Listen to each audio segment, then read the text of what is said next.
할렐루야.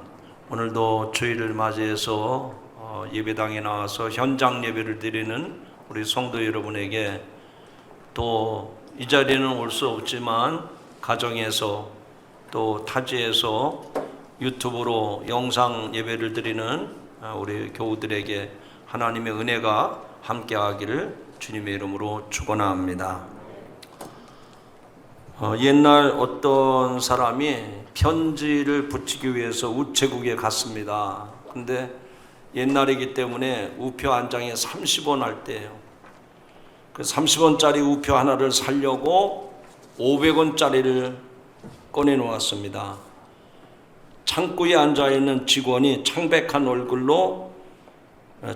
얼굴을 한 위장병 환자였는데 거스름이 없다고 하는 이유로 내놓았던 우표를 다시 집어넣고는 시치미를 떼고 아래만 쳐다보면서 뭔가 글만 쓰고 있었습니다. 아침 일찍 우표 한 장을 사러 갔던 이 사람은 그 우체국 직원의 불친절한 태도에 기분이 몹시 상했습니다. 그래서 화가 난 다음에 붙이려던 편지를 구겨가지고 쓰레기통에 던져버리고는 분한 마음으로 우체국을 나와버렸습니다. 그때 마침 잘 아는 사람 하나가 우체국 앞을 지나가다가 반갑게 인사를 합니다. 근데 잔뜩 화가 난 이 사람은 인사도 제대로 받지 않은 채 그만 지나쳐버리고 말았습니다. 그랬더니 인사를 했던 사람이 화가 났습니다. 아니, 내가 저한테 아쉬운 소리나 신세진 일도 없는데 뭐가 저렇게 못마땅한가? 저 사람 몹쓸 사람이네. 그러면서 투덜거리고 집으로 돌아갔습니다. 집에 온 이 사람은 아무리 생각해도 자기가 잘못한 일이 없는데 자기한테 인사도 받아주지 않은 그 사람에 대해서 속상해서 집에 돌아가자마자 현관문을 쾅 닫고 집에 들어갔습니다. 집안에서 재봉일을 하고 있던 부인이 무너질 듯한 현관문을 닫는 소리에 놀라서 나와보니까 자기 남편이 뭐 때문에 화가 났는지 말 한마디도 없이 자기 방으로 들어가 버리는 거예요. 눈치만 살피던 부인이, 그 부인은 또 부인대로 화가 난 거예요. 그래서 거실에 있는 가정부한테 꾸지람을 퍼붓고 애꿎은 그 가정부한테 화풀이를 하고 방으로 들어갔습니다. 그러자는 더운데 집안일을 돌보던 그 가정부는 마음속에 그런 생각이 드는 거예요. 아니, 내가 돈이 없어서 가정부 노릇을 하니까 내가 이렇게 무시를 당하는구나. 그 생각에 서러움을 참지 못해서 욕실에 들어가가지고 수돗물을 틀어놓고 한참 울고 났는데 집안이 온통 물바다가 됐다는 얘기입니다. 제가 웃어야 될 일인데 여러분들이 대신 웃어주시니까 참 감사합니다. 무슨 얘기를 한 겁니까? 한 사람의 불평스러운 생활 태도가 여러 사람을 힘들게 했다는 얘기죠. 연쇄 반응입니다. 연쇄 반응. 자, 우리의 현실로 돌아갑시다. 지금 코로나19 사태로 이어지는 연쇄 반응을 한번 주목해 보시기 바랍니다. 힘들고 어려운 부분도 있지만 이번 코로나19 사태를 통해서 우리의 삶의 방향이 바뀌어도 괜찮다, 그런 확신을 갖게 됩니다. 지금까지 보이지 않던 새로운 사회적인 실험들이 조금씩 이루어지고 있습니다. 불가능하게 보였던 일들이 새로운 희망으로 현실화되고 있습니다. 생명을 살리기 위해서 자본도 멈춰 설 수 있다고 하는 것을 보여주고 있습니다. 저는 이 코로나19 사태 연쇄 반응 중에 제일 눈에 띄게 나타나는 것이 먼저 하늘색이 달라졌어요. 하늘색이. 말로만 듣던 기본소득의 논의가 본격적으로 실험되고 있습니다. 앞으로는 이게 더 확산되는 조짐도 보이고 있습니다. 뿐만 아니라 매일 출근해야 되는 출근 전쟁도 이제는 꼭 사무실에 나가지 않아도, 현장에 나가지 않아도 재택근무가 가능하다고 하는 것을 경험하고 있습니다. 온라인 계약이 관습적인 학교의 판도의 모습을 바꿔주고 있습니다.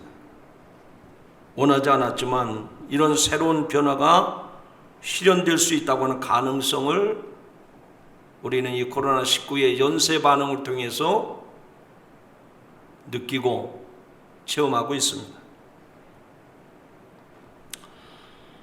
그러나 우리가 세상에 살면서 정말 풀어야 될 과제, 숙제가 하나 있단 말이죠. 이런 세상의 변화가 연쇄적으로 계속 일어나고 있지만, 그러나 본질적인 그 문제를 풀어야 되는 그런 과제가 우리에게 있단 말입니다. 직장의 문제, 사업의 문제, 질병의 문제, 경제적인 어려움, 다 우리가 극복해야 될 문제들입니다. 그러나 그것보다도 본질적인 문제를 해결해야 될 필요성을 우리는 이런 현실 속에서 더 피부로 느끼고 있습니다. 그럼 그 문제가 뭐라고 생각하십니까?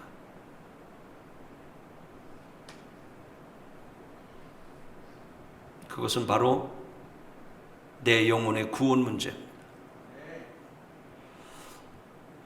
경제적인 위기가 오고요, 건강에 대한 불안이 엄습해오고, 우리의 삶에 여러 가지 어떤 연쇄적인 반응들이 일어나고 있으면서 우리가 직감적으로 느끼는 거는, 이러다가 어떻게 되지? 이렇게 끝나는 건가? 그런데 그런 변화들을 지켜보면서 마지막으로 결정적인 문제 하나를 해결해야 되는데, 그게 나 자신의 영혼 구원의 문제인 줄로 믿습니다. 사도 바울은 이 로마서를 통해서 이 중요한 구원의 사건이 어떤 의미를 갖는지를 우리에게 잘 가르쳐주고 있습니다. 그래서 오늘 읽은 이 본문 말씀은 첫 번째 구절이 그러므로라고 시작이 됩니다. 그러므로라고 시작이 돼요. 그러므로라고 하는 말은 앞으로 우리 구원의 문제가 이런 과정이 있었기 때문에 이런 결론을 얻어야 된다고 하는 연결구죠. 연결구. 우리가 세상에서 이런 복잡하고 힘들고 어려운 문제들이 있지만, 그러기 때문에 그러나 그러면서 이 영혼 구원의 문제에 대해서 사도 바울이 지금 말씀하고 있습니다. 그러므로라고 하는 말을 우리가 들으면서 그 전후 문맥을 좀 살펴볼 필요가 있습니다. 하나님이 우리에게 구원의 길을 열어주셨습니다. 우리의 죄가 사해졌음을 선언하고 있습니다. 마침내 하나님과 우리 사이에 끊어졌던 관계가 이어졌습니다. 그게 바로 5장 앞에까지 사도 바울이 말한 내용인데, 5장에 들어서면서 그러므로 그 다음에 일어날 일들에 대해서 사도 바울이 아주 분명하게 증거하고 있습니다. 반드시 일어날 일들이 있기 때문에 그러므로라고 하는 연결어를 사용하고 있는 것입니다. 과연 어떤 일들이 우리 성도들에게 일어날까요? 어떤 반응들이 앞으로 일어날까요?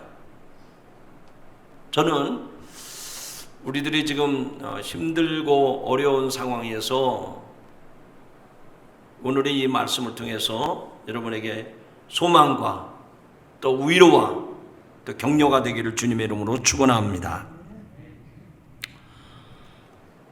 우리 그리스도인들은 믿음으로 의롭게 된 자로서 세상 사람들이 누리지 못하는 놀라운 축복을 받았다고 믿는 사람들입니다.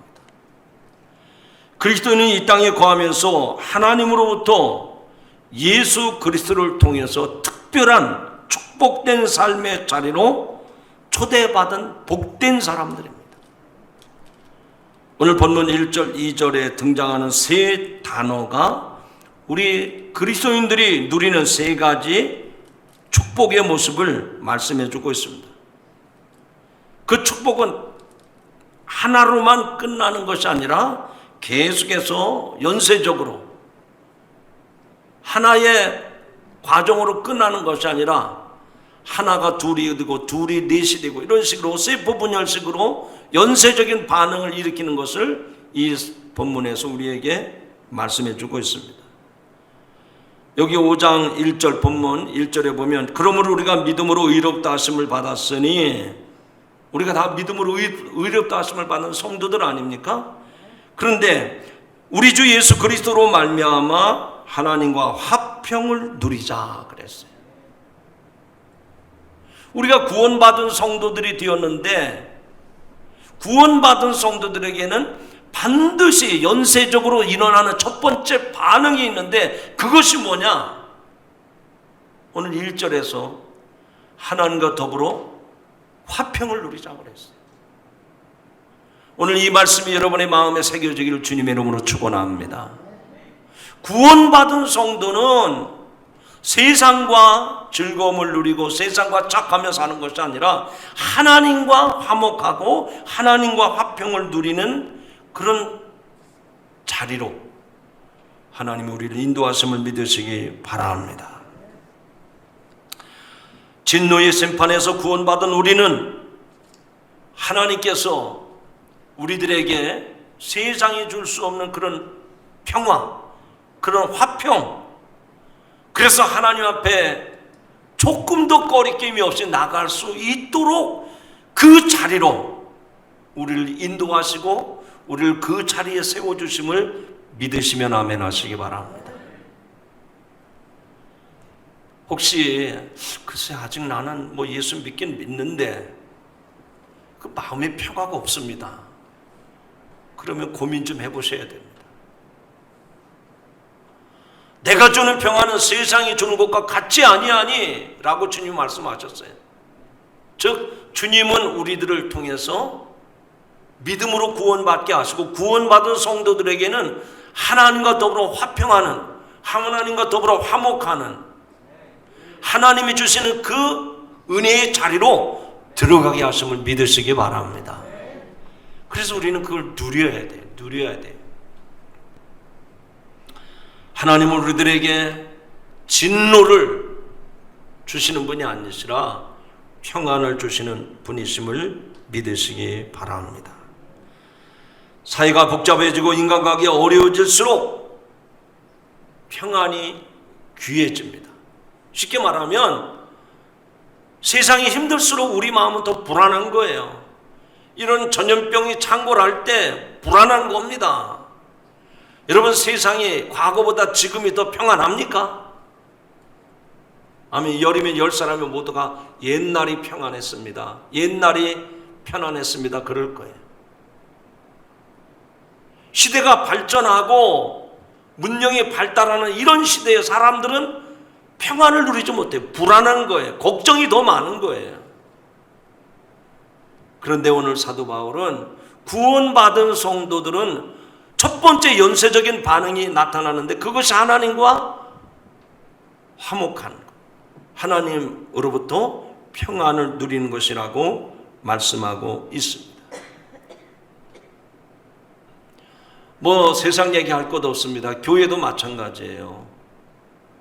아무것도 아닌 이 질병 하나가 교회의 양극화 현상을 가져옵니다.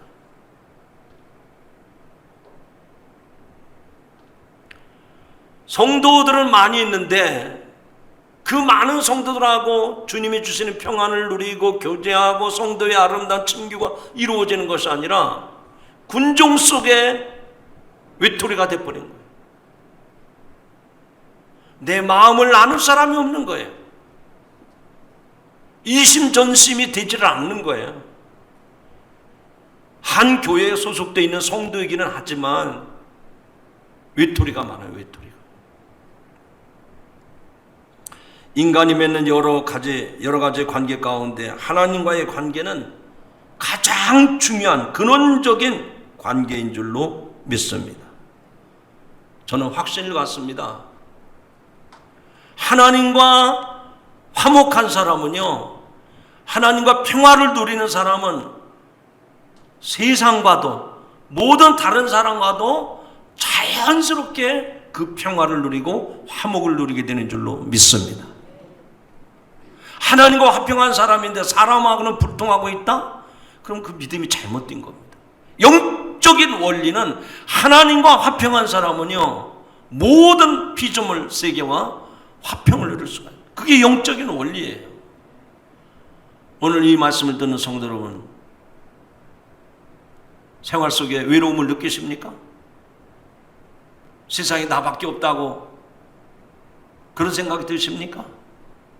오늘의 말씀을 붙잡고 기도하시면서 그 외로움을, 그 외톨이 된 생각을 지워버리시고 하나님과 더불어 화평을 누리는 성도들이 되기를 주님의 이름으로 축원합니다.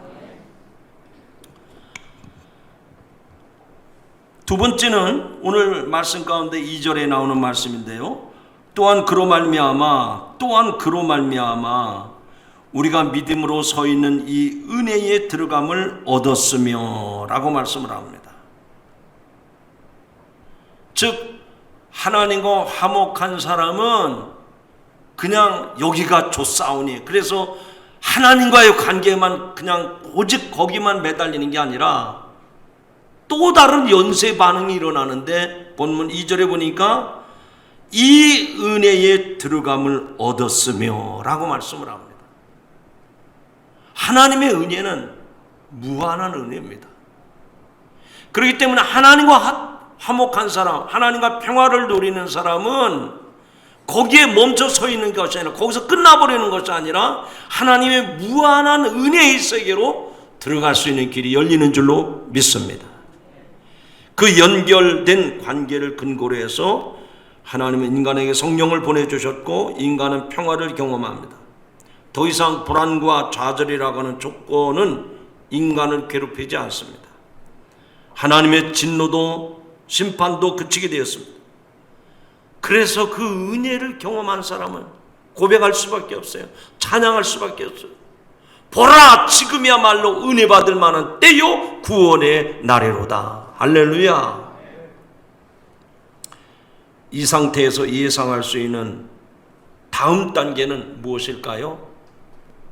하나님의 은혜를 경험한 사람은요, 화난 사람이 없어. 얼굴에다가 내천자를 그리고 사는 사람이 없어요. 늘 기쁨이 충만한 거예요. 즐거운 거예요. 옆 사람 쳐다보고 한번 인사합시다. 즐겁게 삽시다. 네. 주님의 은혜가 내 안에 물밀듯이 딱 들어오면 얼마나 기쁘고 감사하고 행복한지 몰라요. 그래서 늘 미소가 넘치고 늘 행복합니다. 자신만만해요. 오늘 우리 반석교회 성도들이 이러한 삶을 누리시기를 주님의 이름으로 축복합니다. 축복합니다. 그래서 천국의 삶이 이루어지는 것이죠. 이런 즐거운 가운데 환난은 더 이상 환난이 아닙니다. 그 환난을 가져다 준 어둠의 권세가 힘을 내지 못해, 힘을 발휘하지 못합니다. 환난은 더 이상 사람에게 고통을 주지 못합니다.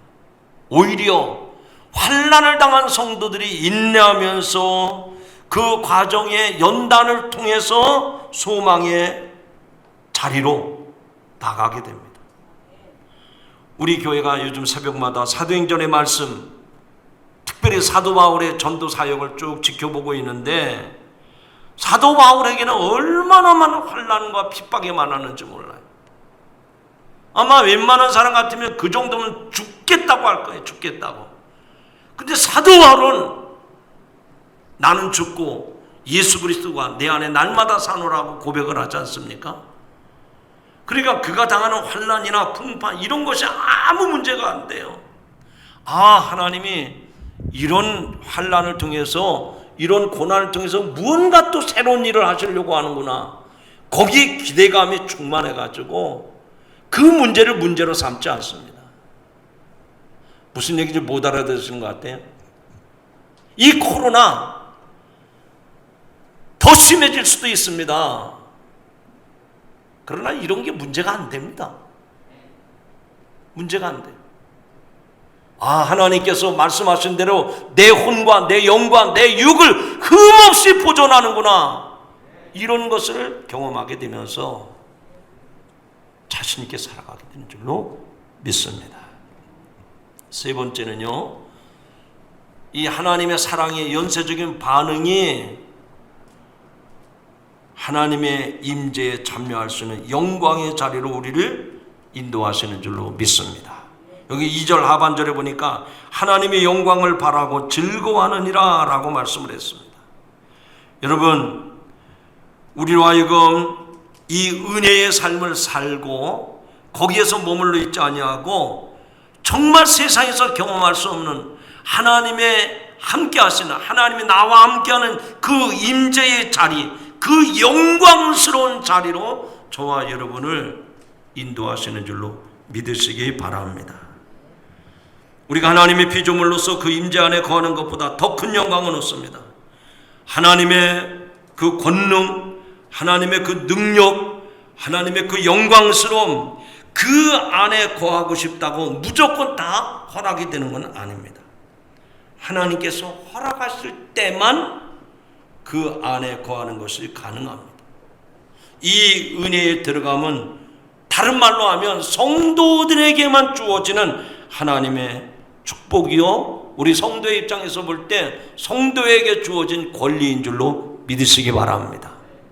그렇기 때문에 그 영광스러운 자리에 하나님의 능력이 역사하고 하나님의 놀라운 그 권능을 경험할 수 있는, 이 세상에 경험할 수 없는 그 영광스러운 자리에 우리로 하여금 부르시고 우리로 하여금 누리게 하시고, 그래서 우리는 날마다 순간마다 삶 속에서 하나님이 이것을 나에게 주셨구나, 이것은 내가 누려야 되는 것이로구나, 이거는 성도인 내가 누려야 되는 권리로구나, 그러면서 여러분의 가정에서, 여러분의 일터에서 하나님이 주신 이 영광, 하나님이 주신 이 능력, 이 하나님의 위엄, 이것을 누리며 세상 사람들에게 살아계신 하나님을 증거할 수 있는 믿음의 증인들이 되기를 축복합니다.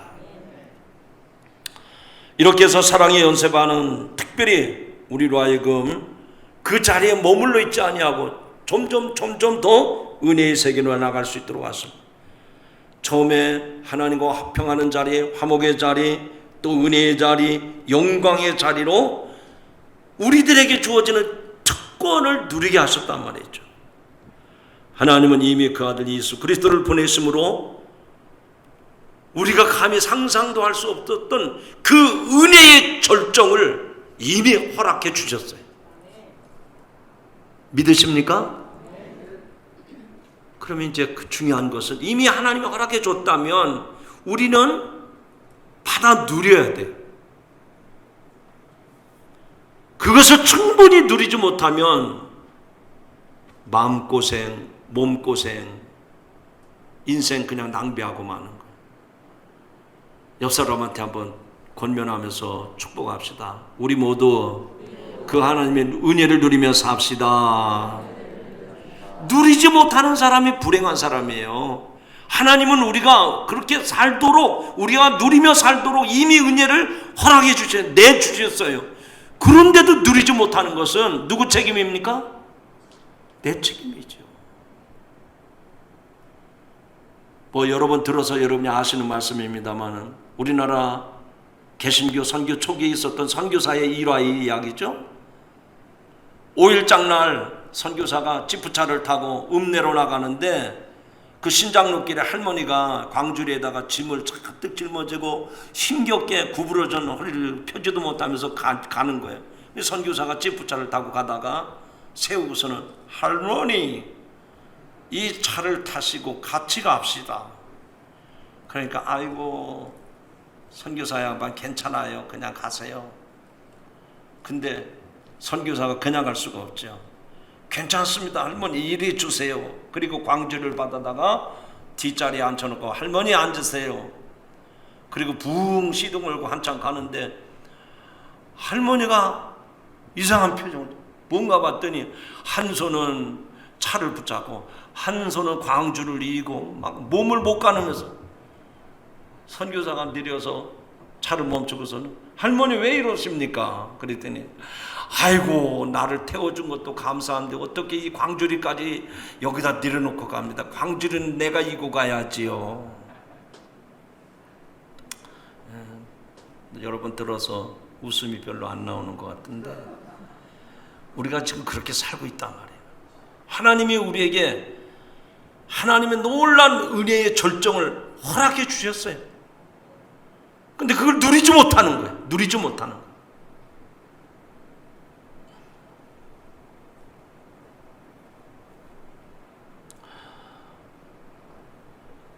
하나님의 사랑의 연쇄 반응은 여기에서 멈추지 않습니다. 저는 이 말씀을 준비하면서 그래, 하나님이 이렇게 풍성한 은혜를, 이렇게 놀라운 축복을 주셨는데 왜 우리가 누리지 못하고 사는가? 무엇 때문에 이렇게 고생하며 사는가? 골짜기에 흐르는 시냇물이 흘러내려갑니다. 그 골짜기에 흐르는 물이 쭉 내려가다가 마을에 시냇가로 이렇게 흘러내려가죠. 근데 사람들이 그 시냇물이 이렇게 내려가니까 징검다리 논다고 호박돌 같은 돌멩이들을 던졌어요. 근데 그 시냇물이 내려가다가 여기에 돌멩이가 있네. 그리고 못 가고 막혀서 멈춰 있지 않습니다. 흐르는 시냇물은 돌 틈 사이로 다시 지나갑니다. 사람들이 계속 돌멩이를 던져놔도 그 돌멩이를 흘러 넘쳐서 시냇물을 흘러내려갑니다.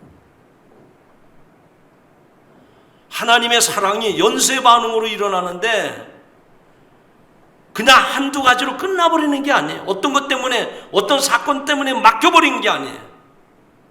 우리가 감당할 수 없을 만큼 돌아서 가든지 흘러넘치든지 계속해서 하나님의 사랑이 우리 안에 흘러넘침을 믿으시기 바랍니다. 상식적으로 고난이라고 하는 것, 환난이라고 하는 것은 인간들에게는 그렇게 별로 좋은 게 아니에요. 고난을 좋아할 사람이 어디 있습니까? 환난을 기뻐하는 사람이 어디 있겠습니까? 그러나 우리 믿는 성들이 이 세상을 살면서 고난당하고 환난당할 때가 있잖아요. 그런데 하나님의 사랑은 그 고난 속에서도, 그 환난 속에서도 계속해서 시냇물이 돌아가듯이 넘쳐가듯이 우리 안에 부어지는 줄로 믿으시면 아멘 하시기 바랍니다. 우리가 부르는 찬송가 가사 중에 고요한 바다로 이 찬송이 있어요. 저는 이 찬송을 참 좋아합니다.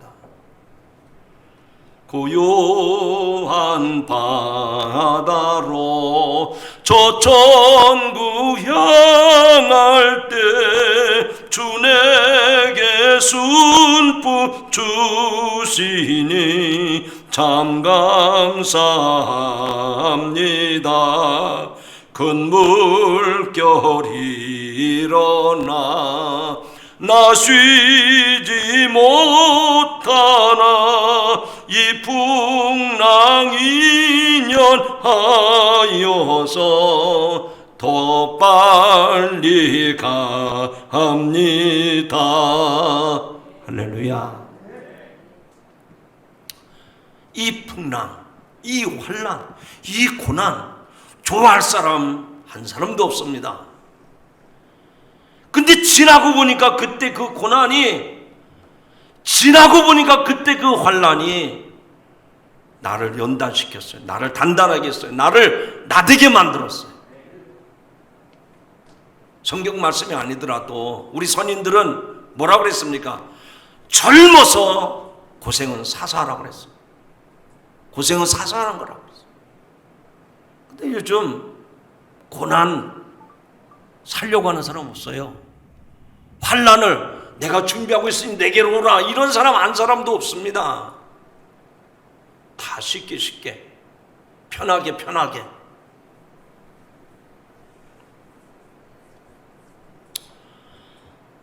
이 풍랑 때문에 아픔이 있고 고달프고 고통스럽지만 그 풍랑 때문에 더 빨리 갈 수 있다는 거.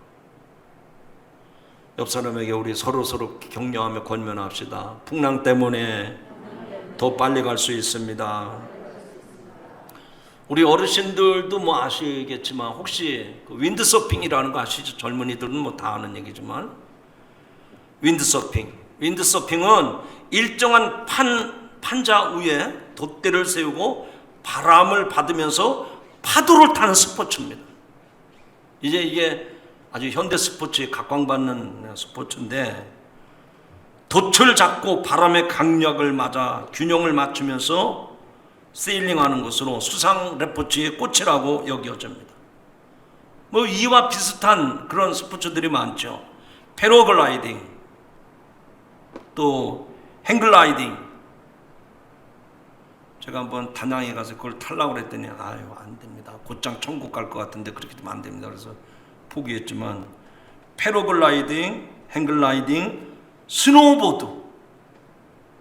젊은이들이 뭐 겨울이면 스노우보드 타러 스키장으로 많이 가잖아요. 사막 벌판에서 샌드보드. 이런 것들은 다 눈을 이용해서, 풍랑을 이용해서, 바람을 이용해서 몸을 가누기가 힘들고 어렵지만 그 스릴을 느끼면서 만끽하는 거예요. 제가 초등학교 6학년 때 일입니다. 저희 집에는 자전거가 없었어요. 친구 집은 부자라서 자전거가 있었습니다. 그런데 그 친구가 자전거 타는 것이 얼마나 부러웠는지, 그 친구에게 자전거 타보자고 말을 해도 안 된다고 딱 잡았답니다. 왜요? 제가 자전거를 탈 줄 모르니까 안 빌려주는 겁니다. 키가 작아서 어른 자전거를 타질 못하는 거예요. 그런데 사실은 그 친구도 자전거를 못 탑니다. 근데 자기 집에 자전거가 있으니까 자전거를 타요. 어떻게 타는지 아시죠? 키 작은 애들이 자전거 어릴 때 타는 거 이거 어떻게 표현할지 모르겠어요. 제가 그냥 제 나름대로 설명할 테니까 곁다리를 이렇게 껴가지고 안장을 붙잡고, 그렇게 옛날 어린이들이 많이 탔잖아요. 한 손은 붙잡고 한 손은 안장에다 팔을 걸고 곁다리 껴가지고서는 막, 나도 그렇게 좀 타봤으면 한번 좀 타보자. 이거 딱 한 번이야. 그래 빌려주더라고. 근데 그걸 못 하겠는 거예요. 왜? 중심을 잡을 수가 없으니까. 그래서 빈 자전거를 신장 높게 끌고 갔다가 끌고 오는 것만 행복했어요. 언젠가 나도 자전거 탈 날이 있겠지. 근데 내가 가까이 해주니까, 잘해주니까, 아, 너도 한번 타봐 그러더라고요. 그럼 자기가 뒤에서 붙잡아 주는 거예요.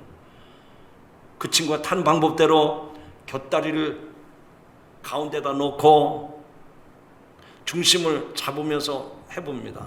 오! 서너 번 하니까 중심이 잡히는 거예요. 얼마나 좋은지.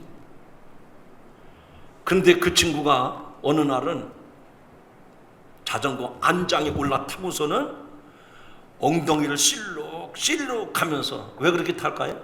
페달이 닿지 않으니까 그냥 이렇게 했다가 타는 거예요. 뒤에서 보니까 얼마나 우스운지. 야, 나도 탈 줄 너도 타는데 나도 되겠지? 그래 한번 해봐. 뒤에서 붙잡아 주는 거예요. 그런데 되더라고요 그게. 야, 신기하다. 나중에는요, 야, 너 나 믿지? 믿는다는 거예요. 그 왜 그래? 내가 자전거 이제 안장에 올라탔으니까 내가 너를 한번 태워볼게. 이 뒤에 너 타. 그러니까 이 친구가 타는 거예요. 지금까지 무슨 얘기했습니까? 자전거 타는 연쇄 반응을 설명한 겁니다. 처음에는 끌고 가는 것만 좋아했는데 나중에는 가랭이에다 발 놓고 타는 걸 했는데 나중에는 내가 페달 밟지도 못하는 주제에 안장에 올라타고 그게 또 신바람이 나가지고 나중에는 뒤에다 친구까지 태우고 자전거 시승기의 연쇄 반응입니다. 여러분, 우리의 인생은 하나님 주신 사랑은 이런 연쇄 반응을 일으킵니다.